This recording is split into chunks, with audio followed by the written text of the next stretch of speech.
There we go. That was a great.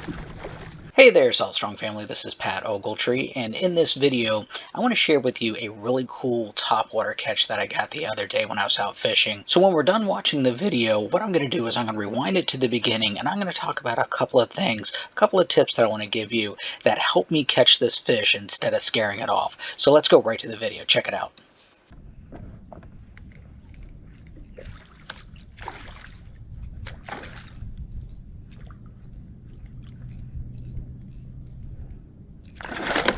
There we go. That was a great.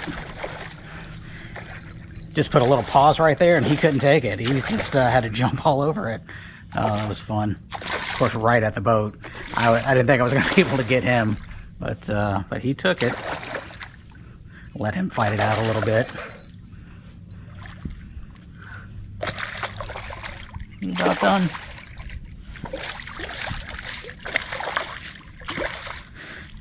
Kind of gave up on the topwater a little bit earlier. I wasn't getting the action on it, but Mike and Jody were catching them, so figured I'd go ahead and switch back over. I mean, this is absolutely picture perfect topwater weather.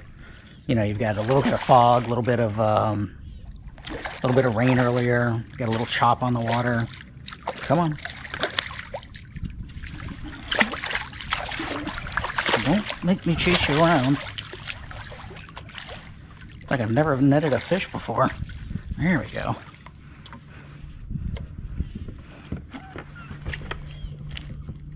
Good looking fish there. Go ahead and get the camera set up.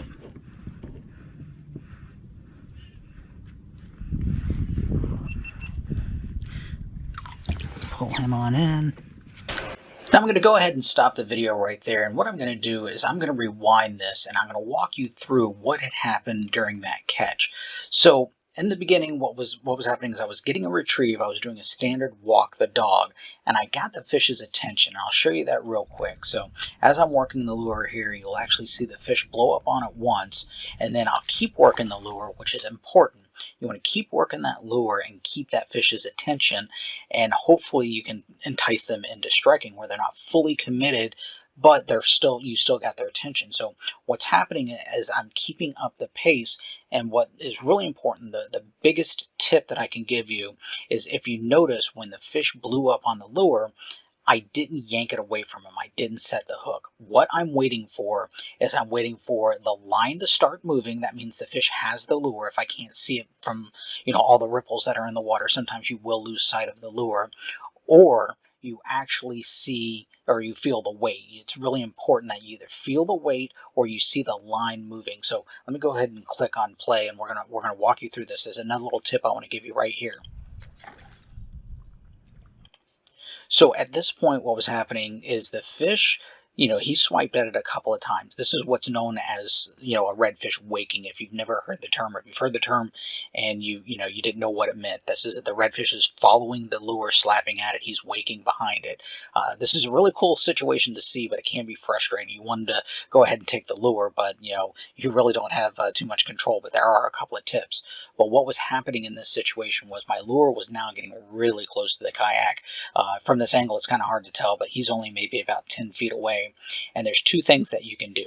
You can either keep working the lure, but you're risking the chance of the fish seeing the kayak and getting spooked off, or seeing your boat and getting spooked off.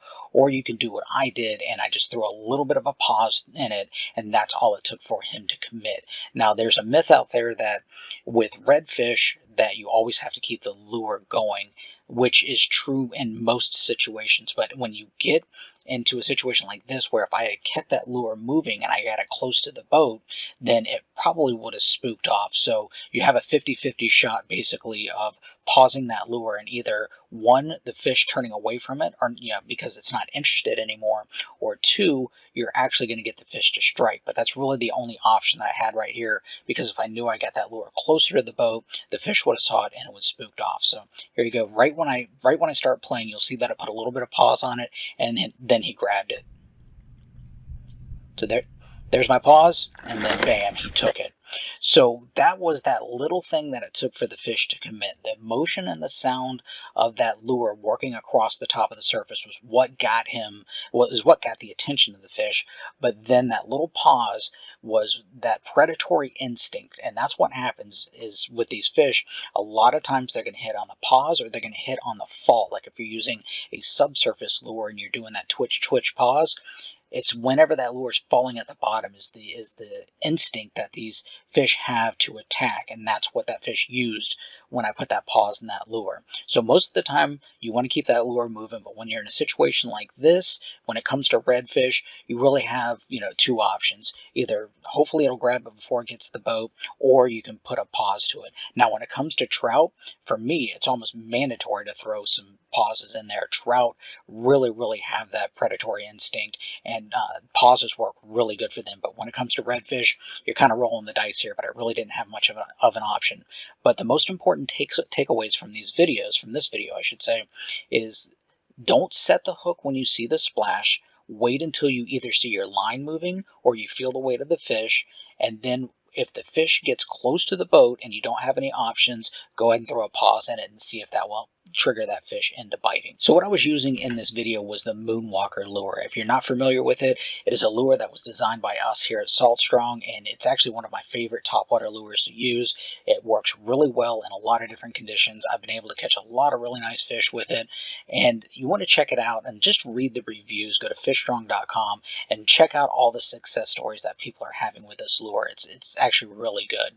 And if you're wondering how to work this lure, here at Salt Strong we have a whole library of videos that will help you not only work these lures, but also talk about the situations on when you should and when you shouldn't use them. We have a whole library with literally thousands of videos in it that teaches you how to become a better inshore fisherman. So for more information, go to saltstrong.com and check out the insider community. And if you're looking to purchase one of the Moonwalkers, we have a shop page. It's called fishstrong.com. Not only do we have these topwater lures, we have a lot of our proprietary lures and also just about any tackle that you need to become a successful inshore fisherman, including rods, reels, lines, leader materials, hooks, lures, all of that. So go to fishstrong.com and check that out.